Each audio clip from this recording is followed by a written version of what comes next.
వర్గల్ మండలంలో BRS party రజతోత్సవ సభలో పాల్గొనడానికి వచ్చినటువంటి కనకయ్య గారు దురదృష్టవశాత్తు ఆ రోజు మరణించడం జరిగింది.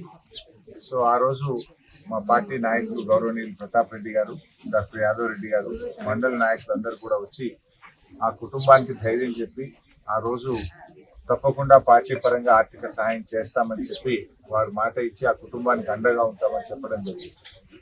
ఇచ్చిన మాట ప్రకారంగా బీఆర్ఎస్ పార్టీ అధ్యక్షులు గౌరవనీయులు కేసీఆర్ గారే స్వయంగా ఆ కుటుంబానికి ఈరోజు 5 లక్షల రూపాయల చెక్కు పంపడం జరిగింది.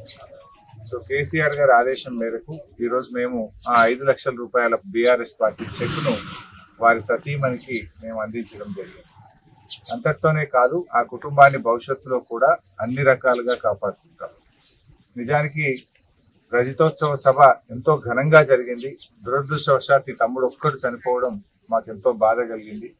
అయితే ఆ కుటుంబానికి రాబోయే రోజుల్లో కూడా బీఆర్ఎస్ పార్టీ అండగా ఉంటుంది. వారి పిల్లల్ని రెసిడెన్షియల్ పాఠశాలలో చేర్పించడమే కాదు, భవిష్యత్తులో ఆ కుటుంబ సభ్యులను కూడా పార్టీ సొంత కుటుంబ సభ్యుల్లాగా చూసుకుంటుంది. కేసీఆర్ గారు కూడా అదే చెప్పిండ్రు, స్వయంగా వెళ్ళి చెక్కు ఇవ్వండి, మీరు వాళ్ళకి ధైర్యం చెప్పండి, మళ్ళీ తప్పకుండా బీఆర్ఎస్ ప్రభుత్వం వస్తుంది, మన ప్రభుత్వం వచ్చిన తర్వాత కూడా ఫర్దర్గా కూడా ఆ కుటుంబాన్ని అన్ని రకాలుగా ఆదుకుంటామని వాళ్ళ పిల్లలకు, తల్లిదండ్రులకు, భార్యకు ధైర్యాన్ని ఇవ్వమని చెప్పి కూడా కేసీఆర్ గారు చెప్పారు.